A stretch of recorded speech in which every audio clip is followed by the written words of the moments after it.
Great to be back. This is very convenient. Fly right into the Naples little airport here, and we got a great hangar for the Sheriff's Department. So I'm excited to be here. We got a lot of folks with us. We got Commissioner Chris Hall from Collier County, Colonel Jim Bloom, Under Sheriff for Collier, Marco Island Police Chief Tracy Fresano, Naples Police Chief Ciro Dominguez, Todd Everly, Director of the Southwest Florida Public Service Academy, and Deputy William Lloyd, whose story you will hear a little later. So I don't think it's any secret to people who've been following what we've been doing over many years that Florida is a law and order state. It's something that we understand is important. We know that that is the way to improve and maintain a high quality of life. We looked at some of these other states that were going at it in a different direction over many, many years, and we never budged from our commitment to law enforcement and to making sure we had strong public safety. But I do think it's interesting to just kind of look back and think about, where was the debate in this country, say 6 or 7 years ago? The debate was largely about releasing criminals, and you had different iterations of that in different parts of the country. You had people that wanted to reduce the amount of time people needed to serve when they committed crimes. You had movements to eliminate bail so that people didn't have to even post bail, they just get released. And then of course you saw the BLM riots, you saw attacks on law enforcement, you saw movements to defund the police. And we can say definitively, any jurisdiction, city, state, that indulged in that during that period of time, 6, 7 years ago to the present, that those forays, those policy forays failed. And they failed miserably. And they failed in ways that have harmed an awful lot of people. I mean, who would think that you would have these district attorney candidates running for office around the country pledging to not enforce the law against people that are dangerous? And then that gets them more funding by people like George Soros, if you can believe it or not. But that was happening, and we had examples in Florida, and I'm the only governor that's removed Soros prosecutors from office because I understand it's a threat to public safety and you got to do your job. But if you think about, okay, releasing people early, that has failed. Not having bail, cash bail, that has failed. They tried to do that in Florida. Miami-Dade County, somehow the chief judge of the circuit was putting forward this thing to basically mimic New York and Illinois. We got wind of that, and let's just say that died a very sudden death because we weren't going to let it happen in Florida. So that didn't happen. There were, when I was first governor, there were proposals in the legislature to water down penalties, let people out. We squashed that big time. Then, of course, we had the BLM, the Summer of Love, 2020. You had massive rioting across the United States of America. We were very clear, that's not going to fly here. You can have your whatever political things you want to do. The minute that you go into disorder, chaos, looting, mob violence, you're going to have hell to pay in the state of Florida. And so not only did we back law enforcement during that, I mean, you remember these politicians were like protesting, bending knee, going out there doing all this. It was basically virtue signaling. But the implications of those positions were very dangerous. So we stood firm on that. You did not see Minneapolis happen in places in Florida. And we were proud of it. Then we did legislation to say that we are going to make sure that if you loot, if you're rioting, if you're engaging in mob violence, even if it's a liberal judge, you're not going to get a slap on the wrist like they do in Portland. They riot in Portland, they slap them on the wrist, put them out, just do it again. Oh, okay, then do it. What purpose does that serve? That doesn't deter anything. So for us, we said very simply, if you do those things, you're going to jail. And that's just what's going to happen. And as a result of that, people they know the inmates don't run the asylum, and so that has a strong deterrent effect. We also said we're not going to allow you to commandeer roads for your political agenda. And this is something that I really believe very strongly that we have to draw a very hard red line against. I don't care what your cause is. To take over a road and make people wait in traffic, that doesn't fly. First of all, it defeats the purpose. Even if someone had sympathy with you, they have to wait in traffic. And then you may have an ambulance that needs to get through. You may need to have police. You may need to have someone needs to pick up kids. There's all kinds of issues. So I just can't understand why they've allowed that in other parts of the country. So we did that. We made sure. And you as a motorist have a right to not have a mob come descend on your vehicle. You have a right to get out of Dodge if they're doing that to you, because they surround the cars. The people driving the car would stop because they're trying to be considerate of the mob, and then the mob would drag them out of the driver's seat and start beating them to a pulp. Well, nobody should have to deal with that. You have a right to defend yourself here in Florida. But then when they did the Hamas protest a few years ago, they're taking over bridges in New York, taking over streets in LA, all these things. They tried to go to a street in Miami, and they lasted 13 minutes and they got dragged off the street. They tried to do it in Orlando. They got 11 minutes and our highway patrol yanked them. And so we're just not tolerating the nonsense, but it makes a huge difference for the quality of life of folks, and we understand. Incidentally, you hear about some of these people that are moving to Florida from some of these different places where they think a little bit different here. Some of these people have a lot of money. Listen, we don't want that stuff, that way of thinking, imported into the free state of Florida. We want to continue doing what works, and we don't want to see those failed experiments brought here, however way you slice it. People need to look, and they need to look at the scoreboard. They need to look what's worked and what hasn't worked. And so you have all this backdrop of all this stuff. What has that meant for Florida? Crime rate's at a 50-year low.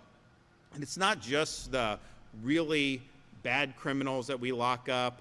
We've been doing, unfortunately, we've got people that have committed some really, really heinous crimes, and that's led to capital punishment. And so as governor, I have to oversee these executions, and it takes a long time because they go through all these appeals, and the courts have said they have to go through federal and state and everything, so they go through this process. It takes a long, but then at some point they're ready. And I started talking to some of the families, and they were just very upset about how long it takes. And I just thought to myself, I don't want to be part of this problem. If they've gone through this and they're there and they've committed these heinous crimes, I have a responsibility to make sure we're processing those. And so we've processed a lot in the last year or two for sure, but that gives relief to a lot of the families. I was out, I'm not going to say which part of the state, but I was out. And I'm like talking to people. We think we were going to do an event or whatever, and someone was like, "Hey, this one would like to talk to you." And I look very sad-faced, very just almost like it seemed like a little agitated. I thought she was mad at me. I was like, "Oh man, what did I do now?" But she just gave me a hug, and she said, one of the other governors had said they were going to do this and they never did it, and you signed it, and finally we're going to get justice. So that matters too. I think it should be done quicker, but I think ultimately the courts have created that mess on there. So we've done that as well. But even smaller crimes, is interesting. You'll have these places like you go to a drugstore in some of these cities and it's all under lock and key. It's like I need deodorant and I gotta have them unlock the safe to buy this. It's like toothpaste, really. And so you see that San Francisco, a lot of the stores just eventually closed because they legalized theft. You could steal as long as you didn't steal 1,000, you could steal, and they basically wouldn't hold you accountable. So you have criminals that are just looting these stores left and right. Well, we did the strongest retail theft package against retail theft of any state in the country, real teeth in our laws, and especially so that some liberal judge just can't let people out with a slap on the wrist. And I'll tell you, a lot of businesses were excited about that, but it's more than just the value of the property that's being stolen from the businesses. It's the quality of life. When you have all this become commonplace and they let you commit these crimes, it causes a whole host of other problems. And so we believe in even the small stuff. You're going to try to yank some toothpaste? No, we're not going to let you do that either. I mean, we're not going to do it. So we've done that, and those are some of the strongest laws anywhere in the country. So I'm happy about that, and I think it's part of the reason why you have a 50-year low in the crime rate. When New York City was spinning out of control before Giuliani got in, they started focusing on small crimes, and that created a culture that led them to also reduce the big crimes. We've never tolerated any of it, but I do think having this extra emphasis that we've done on the retail theft, and the proof's in the pudding. There was a report on CNN, this is probably now a couple years ago at this point, there was a theft gang. I think they were here illegally as well, but they would steal all this stuff, sell the merchandise in New York, and then they would take the money, the proceeds, they would travel to Florida and party in Florida as spend, and then they'd go back to New York, steal, and then come back. And so the CNN person was like, I don't understand. Why don't you just stay in Florida and steal there? Why do you come back up here to New York? And they said, because they put you in jail in Florida, that's why. And so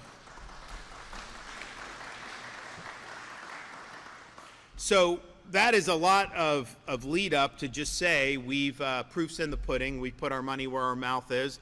We haven't just come and at election time and tried to say we're for law enforcement. We actually have enacted major policies that are, quite frankly, the envy of the nation when you look at it. Now, part of it is compensating people, making sure that they're able to be recruited and retained, and we've been able to do a lot for our state law. Now, we don't fund at the state level the county or the city, but we fund our state, our highway patrol, we fund Florida Department of Law Enforcement. We've done major pay increases in recent years, 10% just this current year increase for all entry level, and 15% for people that have 5 years of service. And I actually wanted to do more. Maybe we'll get more when the legislature gets around to doing the budget, and they're not doing it on time when it's due tomorrow, but hopefully hope springs eternal, and they'll get that done. But we may even be able to do more for that. So that's something that's very, very meaningful. But one thing that we said that we would be able to do, because I was looking around the country, I remember being out in California a couple years ago, and I get there, I get greeted by the chief of police at one of the meetings, and he's a very, very good guy, very, very good area too, like historically, people would recognize. And oh, great to have you here, Governor, all this. I was like, well, how are you doing? I'm doing great. How are your police officers doing? Oh, they're doing good. They just all want to move to Florida now because of what you guys are doing. And I think about it. It's just, that would have been, people used to want to go to California. Now they're like, because of the way they were treated. Seattle, treated horribly by the politicians. New York City, some of these places, just awful treatment. And part of it is like, why are you going to bust your rear end, wear a uniform, risk your life, and then just have these politicians trash you, create this hostile environment? So there was a lot of people that wanted to either, some of them just wanted to get out of law enforcement, but we figured, a lot of them probably would be interested in coming to Florida. So we enacted a bonus program where anyone new recruits, and some of it is recruiting these out-of-state officers, but also young people in Florida that go through the police academy are also eligible. We created a program to do a $5,000 signing bonus, and the goal is to try to recruit people who want to be part of law enforcement and can help keep our community safe. So we did that several years ago.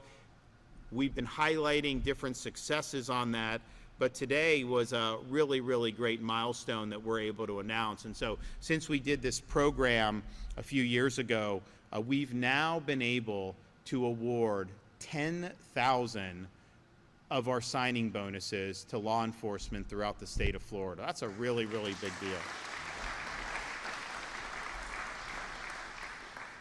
We also did during COVID, they were sending all this money, which quite frankly I didn't need, and because we were open and our economy was doing good. But if you sent it back, they would just give it to another state. So I'm like, I'm going to use it. So what can I do? So we did, I think 3 years in a row, we did a $1,000 bonus for every single sworn law enforcement and firefighter and EMT in the entire state of Florida. That's a lot of people. They're getting, we're having to send these checks out. They're getting the checks. And anytime we say we do bonus, that's what you get after tax. So the $5,000 is $5,000 in your pocket. We also fund whatever it would cost for the taxes on top of that. That was true for the $1,000. It's also true for the $5,000. So we did, I think, 3 years in a row where we did the bonuses for our police officers regardless, and then also the $5,000 recruit. I'll tell you, for both of those, look, $5,000 is helpful. $1,000 is helpful, but I mean, man, just think of the inflation we've seen in this country over the last 5 or 6 years. It ain't what it used to be, but it's helpful, not life-changing. But I think a lot of these guys would tell me it wasn't even that they got the money, that, yeah, it's helpful to have some more money. It was just the state of Florida thought as much. Governor, I think I signed these checks, we figured out a way to do that they thought enough to send us this, because they certainly weren't doing that in these other jurisdictions. They were treating them poorly in those jurisdictions. So it just shows you the state believes in the mission. Our bonus program shows that the state thinks it's a noble calling. And then a lot of the communities around Florida, very supportive of law enforcement. I know here in Southwest Florida, communities are very pro law enforcement. They understand the importance. They understand what it means to quality of life. So we're doing what I think the folks expect and are thankful for. So 10,000 is a lot. I'm really excited to be able to mark this milestone here today. We'll see if this program gets continued in the current budget. I mean, I think it should. I think you talk to sheriffs, and this is for any level of law enforcement. So a sheriff can do the 5,000. A police chief can give it to a new recruit. Our state agencies, Florida Department of Law Enforcement, they can give it to new recruits. So that's pretty significant to be able to have that tool when you're trying to recruit. You know, it used to be, you go back 20, 30 years, you have sheriff, particularly in some of these rural, you'd have sheriff department. If there was a deputy opening, you'd have like 50 people applying, 100 people for one. Times have changed a little bit. I think we've made law enforcement something people want to be a part of in Florida and ensured that, but you have seen just different currents in society over these many years, and things are a little bit different. It's not as easy to recruit as it would have been decades ago. So we're helping do that, and I think we've had some really good people. Now, look, 10,000 of them, I don't know if any of them have buyer's remorse, but I can tell you none of the recipients that I've ever talked to have buyer's remorse. They are all glad that they made the trip to be in the free state of Florida and work in law enforcement agencies throughout our state. And I think that says a lot about the way we do business here, that people will do. And most of them will say they're glad, they are best decision they've ever made, and they would not change it for the world. So that's just not me giving checks out that's causing that. That's a culture that's been created here at our agencies and the county level, the city level, the community involvement and community support. We're doing it right in Florida, and we want to keep that going. So thank you for everyone who's been involved in this.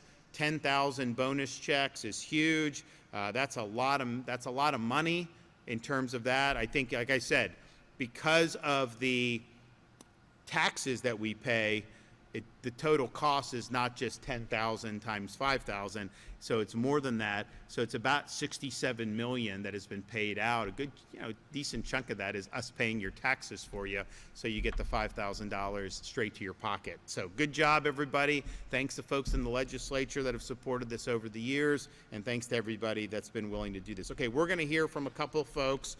So we'll first start with the undersheriff. So Jim.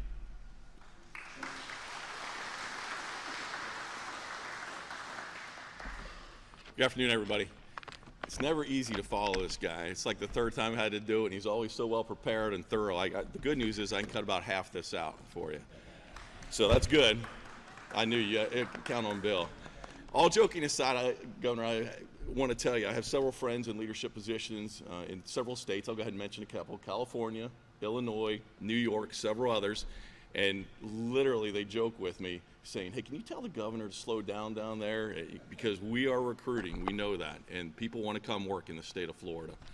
So we'll get down to the official parts of this. On behalf of Sheriff Kevin Rambosk, I want to thank and welcome Governor DeSantis and everybody for coming today. Recruitment continues to be one of our biggest challenges in the state of Florida and the nation, to be honest. As a result of that, Governor DeSantis recognized that in order to maintain a high quality life in Florida, in a state that believes in and upholds the rule of law, we must have professional, committed, and supported in law enforcement across the state of Florida. Florida continues to be one of the safest states in the nation and a direct result of us hiring quality, professional law enforcement. The recruitment bonus payment lets our applicants know that our governor, our sheriff, our state, and our community supports law enforcement and backs them in the tough duties that they are required to do, keeping Florida great and safe. We have experienced firsthand here in Collier County what the impact of hiring professional law enforcement has on the quality of life. The results here in our community speak for themselves. They include the lowest number of crime incidents in our history, which makes us one of the safest counties in one of the safest states in the country. There's a fine line between anarchy and chaos and high quality of life, and that's law enforcement. I swear by that, I believe in it, and I think everybody in this room understands it. On behalf of all law enforcement across the state of Florida, Sheriff Rambosk and I want to thank Governor DeSantis for his leadership and continued support for law enforcement.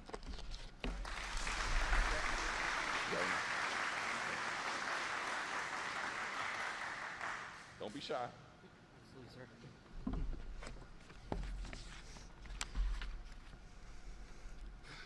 Good afternoon. I'm Deputy William Lloyd, and I want to start by thanking Governor DeSantis, Sheriff Rambosk, and the command staff of Collier County for providing me this opportunity to speak with you all today. It is an honor for me to be here. I started my professional career as a patrol deputy for the Racine County Sheriff's Office located in Wisconsin while serving with the Wisconsin Army National Guard. Both organizations provided me a valuable foundation of professionalism and training that I am very grateful for. While I was working in Wisconsin, my parents moved here to Collier County and started to relentlessly persuade me into trading snow for sunshine. My wife and I were able to start visiting the area and were immediately drawn to the wide variety of reasons that make Florida great, reasons such as coastal fishing, the beaches, and the wonderful climate. We then began the moving process to be closer to family and to experience living in a different part of the United States. The transition was challenging, as it always is, but I was fortunate enough to become employed by the Collier County Sheriff's Office. I immediately noticed the professionalism, dedication, and desire to serve and protect the public in a law enforcement capacity. I was hired with incredible support from the staff and received phenomenal training that would prepare me to work in the great state of Florida. I was notified that I would be receiving a bonus check from the state of Florida for $5,000, which I'm incredibly grateful for. This not only helped with the stress of unexpected moving expenses, but I was also able to utilize a portion of it to help fund my first semester of my master's degree in emergency management and homeland security.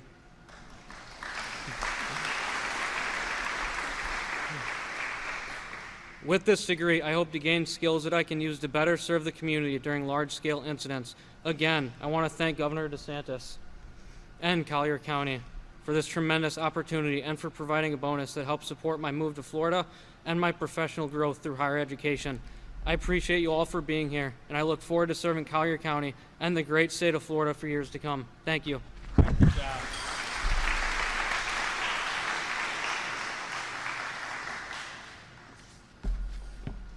Good afternoon. Governor, thank you and your staff for allowing me the opportunity to speak today about something we are seeing firsthand in Florida, a new era of law enforcement officers who are choosing to leave blue cities and blue states.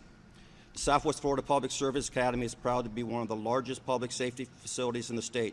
We serve 5 counties throughout Southwest Florida, and our mission is simple, but it's also critical. We also serve all law enforcement, corrections, fire service, and emergency medical services throughout the 5 counties. In support of the governor's initiative, we open our doors to experienced law enforcement officers from across the country who wanted a fresh start in the state where they felt welcome, supported, and respected. Officers began arriving from places like Baltimore, New York, Chicago, Philadelphia, and Denver. Many of them are still in their early 30s, already experienced and already committed to their passion. Over the past 5 years, we have trained more than 420 out-of-state officers at our academy. When we speak to them as we try to, and they exit the academy, we hear the same message again and again. They still believe in the mission of law enforcement, they still believe in the protection of communities, and they want to serve in a place that stands behind them. They want to live in a state that values the uniform, respects the badge, and understands that strong public safety is the foundation of a free society. Governor, thank you for your leadership in making Florida a place where law enforcement officers feel welcomed. And thank you for allowing me to be a part of this today, sir.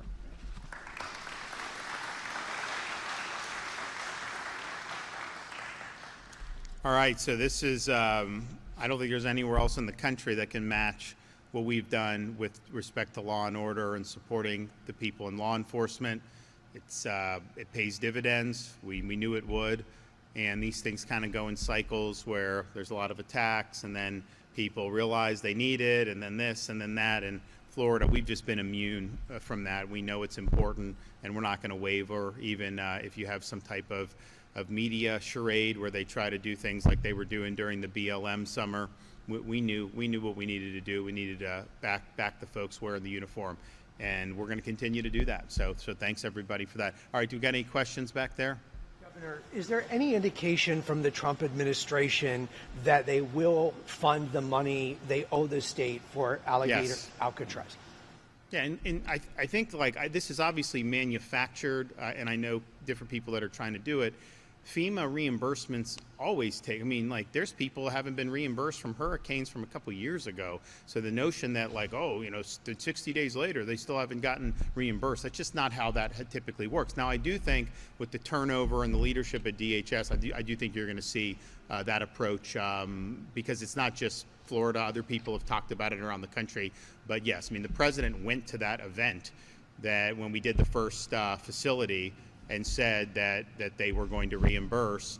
Obviously, they're also doing that with the depot that we have up in North Florida. That's going to end up transitioning into a way where they're just going to fund it directly, so there won't even be reimbursements involved. But the reason why they needed to do the FEMA reimbursement the way that they did it was because they didn't have funding for the agency at the time. They later got the funding, but the question was are we gonna help in this effort? You want thousands of people just released, illegal aliens, because DHS doesn't have room to put them in Florida? Do you want them in the community or do you want them returned to their home countries? And so this is what we were asked to do to be able to support the mission. It's been hugely effective at facilitating the removal of illegal aliens. And yes, many of them are criminal aliens, not all. If you're here illegally, then clearly you violated the law there too. But some of these people that have gone through our processing facilities before DHS picks them up, really, really bad stuff. Why would you want to be in a situation where DHS just says we don't have room for them, you just have to release them? I know a lot of folks, a lot of law enforcement locally do not want to see that happen. So we've been able to help fill that void, and that's kept a lot of people off the street who would otherwise be on the street. And we've been better than any state in the country at doing that. We have full-scale cooperation, only state where all the agencies, state and local, are required to assist and participate alongside DHS in this important mission. And I think people look to Florida for leadership. I know you talk to someone like Tom Homan, you ask him who's setting the standard, Florida, no question that we've done that. And this is just, I knew last year, that's why I did the special session. Remember, we had a skirmish with some of the people in the legislature on that. Finally, we got it done. But I saw what would end up happening. Minnesota, some of this stuff. You have local law enforcement, in some instances being directed by feckless politicians, being told to not only not help, but even to sabotage. These activists are out there, and it's just created chaos in those areas. In Florida, we work as a team, force the law, and it's worked out well for our people, are safer as a result. There's been property tax relief, Governor. Do you think that's still going to happen? No, absolutely. I said from the beginning, this was not something that we contemplate. So it's going to go on the ballot. So if I could do it today, I would just do it, right? But it's not. It's got to go to the voters. And so it was nothing that we ever thought was going to be done in the regular session. We thought it would be more appropriate for a special session. As you know, there's going to be a special session at the end of April for redistricting. But there probably is going to be another one for the budget as well, right? Because they're not going to have the budget done. So there's going to be opportunities to be able to do it. I think it'll be good to be able to have a situation where everyone's focused on that. When you're in these regular sessions, you got all this other stuff happening, right? And there's ways that politicians who don't want to get things done can hide the ball. Oh, we ran out of time, this committee, all this stuff. When you do it in a special session, there's no excuses, right? It's like, okay, we know what we got to do. Listen to this, because we've been crunching these numbers. We've been doing all kind of analysis for a long time. When I became governor in 2019, now property taxes are local. It's not doesn't go to the state. We don't levy them. We don't collect them. But local governments throughout Florida took in $32 billion in property tax revenue. Today, it's $60 billion in property tax revenue. By 2031, it's going to be $84 billion on current trajectory. Now, think about it. And they say, oh, well, we need police and school. Of course we do. Did we not have that in 2019 when it was $32 billion? Okay, yeah, it should have gone up because we've had inflation.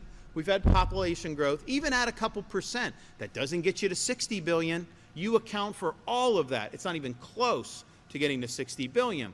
So I think the question is okay, fund education, fund law enforcement, fire, some of the key things, but some of the other stuff that's being spent, you would rather have your property taxes back, right?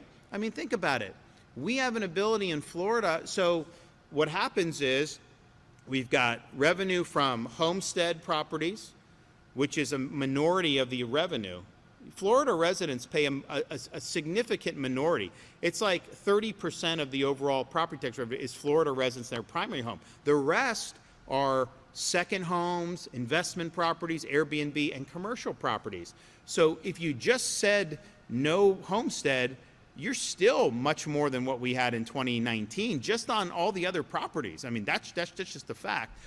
So, but what happens is because, you know, anybody that's ever done this, they'll say, oh, you're going to take that. Where are they going to get the money? Well, first of all, they shouldn't spend at 60 billion. I mean, that's just the reality. How do you go from 32 to 60? And they get other taxes too. It's not like it's the only one. We definitely don't want them to have 84 billion. I just think that that's unsustainable. But what happens is, particularly because Florida, so, you know, you have like some of these bigwigs you're hearing buying property. They're not homesteaded here. So they buy a $150 million house, second home, tax them, fine. You have Canadians buying homes, tax them, great. I'd rather them pay it than you pay it. You have some of these people that want to have Airbnbs. That's fine. You can do the tax there. But what happens is those values go up. So even if you don't raise the millage, the revenue will still grow. We just don't want it to grow on the backs of our Florida residents and their homestead property and their primary residence. So we're probably the only state in the country that can do it. And not only that, I mean, look, I've said it shouldn't be 60 billion, all this other stuff. But I've also said, I'll give money to local government. We got massive surplus. I put in my budget, and it didn't need to pass this year. It really would pass next year after the amendment, if the amendment, the property tax homestead elimination was adopted, then you would then have, but I put in my budget, all the rural, we got 32 rural. So you guys have some rural. Collier wouldn't be considered, but as you go interior, you have rural, you have Hendry, you have some Highlands, some of those counties, Glades. I'll give them 100% of the revenue that they're, quote, losing from the homestead. It's chump change. It's a couple $100 million, if that's what it takes to do. I'll also take some of the surplus and I'll give grants to others for education, law, whatever. That's fine. I'll do that. I could do billions of dollars with that. But what'll happen is the revenue from the Canadians and some rich guy in Brazil wants to buy a mansion in Coconut Grove, you tax him, all that stuff increases. And so you're going to end up seeing there'll be a 2 or 3 year period, and then by that time you're going to be where you are now anyways, even without doing the homestead. And I'm very confident of that. So, and we're going to be, you know, working through all that. So, but we didn't think it was going to be done in the regular session. So just let everyone know, this is priority, big time. And it's not people say like, well, what are you doing this? Like, first of all, I'm not doing it for me. I've been in public housing for 7 years. I haven't paid any property tax. It isn't for me. It's how can you give relief to folks who are struggling with all the expenses in life? Now, there's certain things we did. I just put out the thing about, we did the big reform on insurance, and now all the car companies, if you shop around, you can get a reduction from where you were a year or two ago. They've announced rebates. When I first announced this, people would be like, oh, I didn't see that. Now people are starting to see it. They'll even put on your bill sometimes a reduction because of Florida reforms. So, but that reform, it's great that we did that, but it's like ultimately we don't control the prices. It's a private market, right? Same thing with property. We don't control the market. There's things we've done to make it to where things are going in a better direction and people are able to get some savings. We don't control the cost of groceries at the state level. Hell, if we tried to do that, you would not want to see the government get involved in that. It wouldn't work, but groceries have gone up. There's no question about that. We don't know what's going to happen in the short, medium, or long term on energy. You've seen oil. It's been fluctuating. It went up, then back down, then back up. We don't know. But it's not something that the state of Florida, we're not going to be able to control what a barrel of oil is. Just the reality. The one thing we can control, our voters working through the constitutional process, the one thing 100% control is tax. That's not a private market. It's not subject to circumstances beyond our control. We can choose what we want to do in terms of the tax policy of this state. And we have an ability to give people, I think, a historic exemption for their primary residence. And that's going to be the focus to be able to do it. But if you're somebody who, and the thing about it is, someone that's been in their home for a long time, they have homestead protection, it does blunt the assessment increases. I mean, you still pay more. It's not great even if they don't raise the millage. But anybody who's bought a home in the last 4 or 5 years, they're at a much higher tax basis. If you're somebody who has never bought a home, you're paying way more in property tax than I paid when my wife and I bought our first home years ago. It's just the reality. So people will sometimes say, oh, the property tax is really just helping the elderly. I mean, it may on the margin help some elderly, but most people in Florida who are over 65 are much more affluent than the people that are 25 to 35. That's just the reality. It's going to help those folks who are trying to be able to afford a house. It's going to help them more than anybody. And that's the thing. It's like, you look at there's a whole host of factors, but the birth rate in this country, how low it is. If you don't get over 2, I mean, you're going to end up with some major demographic problems. Part of the reason is people don't feel like they can afford to have a family because they can't afford a home and all this stuff.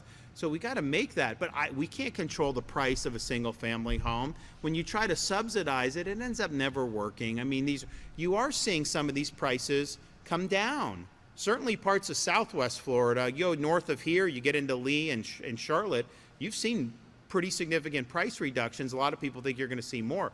Rent reductions, you've seen rent reductions from where we were 2 or 3 years ago. Part of that, there's more supply, but part of it is these things go in cycles. But we don't control that. We can influence on the margins, but when government tries to do it, a lot of times they make these problems worse. This Elizabeth Warren housing bill that they're doing in D.C. seems like a total disaster. Let me tell you, I haven't seen every little piece, but what would she and Bernie Sanders support that would actually solve the problem? It's probably going to exacerbate with having too much government involvement. So and I think there's a lot of Republicans in the House of Representatives who don't like it. So we'll see. But the tax is something that we can do, and we can do very well. So I would just say, make sure you're contacting your representatives and your senators and just letting them know that, come hell or high water, you want to see this on the ballot, right? It needs 60% of the vote. It's going to be very popular, but there's going to be a lot of people that are going to say, oh, if you pass this, we're not going to have any more services and everything, all this other stuff, which is not true. It may be true if you eliminated every tax without doing that, but this is just kind of right-sizing the revenue and giving people a lot of relief. But I just think it would be historic relief. We're also not going to try to incentivize people to move here. So if you're not a Florida resident when this is adopted, the legislature is going to be able to implement a policy so that you're going to have to be maybe kind of reverse grandfather in where you do pay under the old system for a period of time, so that we don't have a flood of people that are coming just to get no tax. Sometimes I explain that because I'll see people from other states, "Oh, I'm moving if you do it." I'm like, well, I'm not going to give it to you right away. Why would I want to incent? Because that's going to drive up the cost of the housing if we do that. If we do it where there's people that are here now, well, then that's going to make it more affordable. So that's the whole key. So there's ways you can do that. There's just different things you've got to structure, and you got to make sure you structure it right.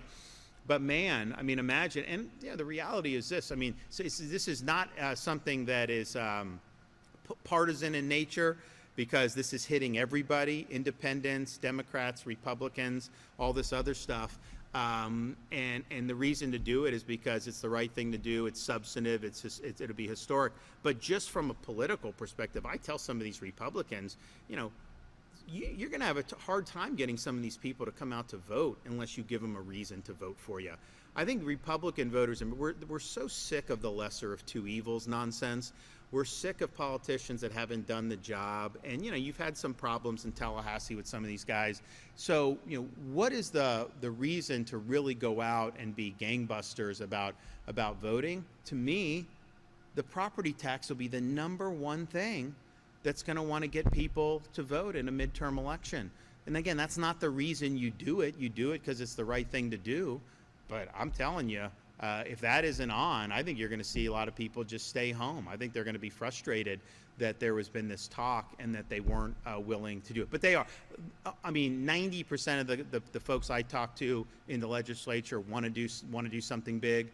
It's just a matter of teeing it up, getting it out, and letting the chips fall where they may when it comes time to vote. So we will be in touch on that, and I'll be very active in making sure that you guys have an opportunity to do something really, really historic. And if you're a Florida resident here and be able to live in a state that has budget surplus, we've paid off 50% of our debt since I've been governor, quadrupled the rainy day fund, no income tax. Honestly, sales tax is exempt from a lot of good stuff too, baby items, back to school, all this other stuff.